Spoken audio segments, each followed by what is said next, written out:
Hi everyone. Do you remember the old days when you could find a lot of books in the markets titled Learn English in 7 Days?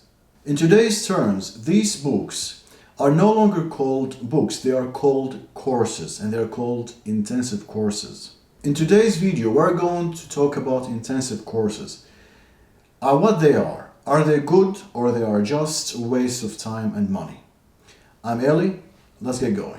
The term intensive courses means, for those of course who don't know, it means getting too much information about a language, any language, in short term. This could be for a month, could be for a week. Sometimes you could have 3 hours a day, sometimes they could be up to 7 hours a day. An average person can learn and memorize up to 7 words a day, minus plus 2 words depending on the person himself. So, what may happen when you have an intensive course, which is 6 days a week, 7 hours a day? What do you expect to get from this course? How many words or how much information do you expect to get from this course? The science says almost less than 10% of the vocabulary you are supposed to get at the end of this course. Does it mean intensive courses are worthless? Well, it depends. As I mentioned before, there are many types of intensive courses. And of course, those who created these intensive courses weren't all bad people or stupid people who know nothing about teaching. To find out which intensive course is good and which isn't, there are 2 steps we should consider to evaluate our benefits from these courses. First, the length of the course. How many days a week and how many hours a day? Second, what do we do during the courses? What activities do we do during the lesson? During my career, I've come across several situations when I had to substitute some of my colleagues. And remember, here I'm talking about intensive courses, not the regular courses that last for several months and people study twice or 3 times a week for 90 minutes or 2 hours. I'm not talking about those regular courses. I'm only talking about intensive courses. So I've come across several situations when a student told me in their soft feedback, by the way, you can check the soft feedback, the video here. They told me that they received much less information, but they understood and memorized and practiced much more.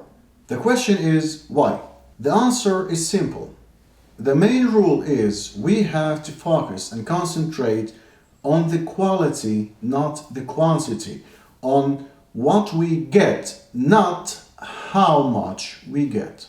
I'm going to give an example, and I highly recommend teachers to use easy examples taken from everyday situations. And I'm going to give an example about wine. You can't, when making wine, you can't simply put grape in the wooden barrel and then after a short time you will have wine. Of course, you will have to wait for several months so the grapes or the sugar turns into alcohol and then you can have wine. Another example. Imagine you are drinking too much alcohol in a very short time. What would happen?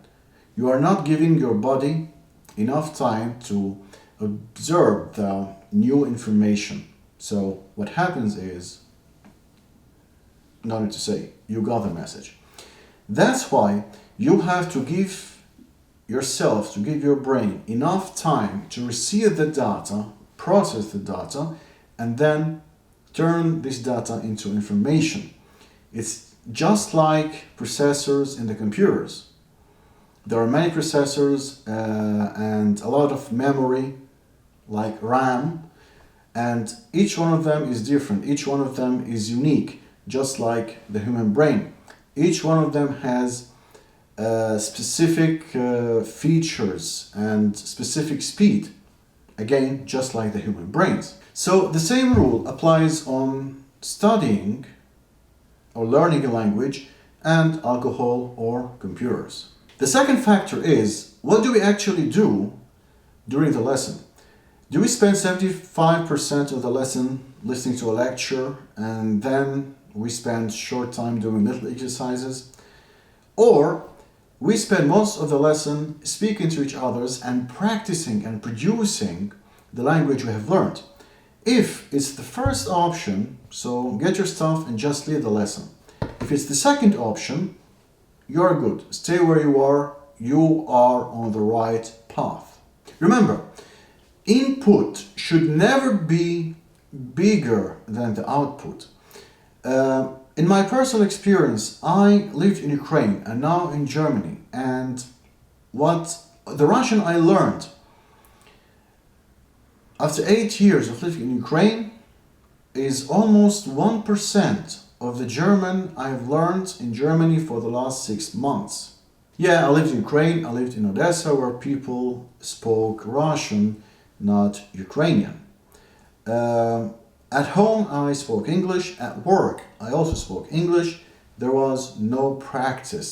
I only heard Russian. So yeah, the input was much more than the output. So remember to check the course, any course, before you attend it.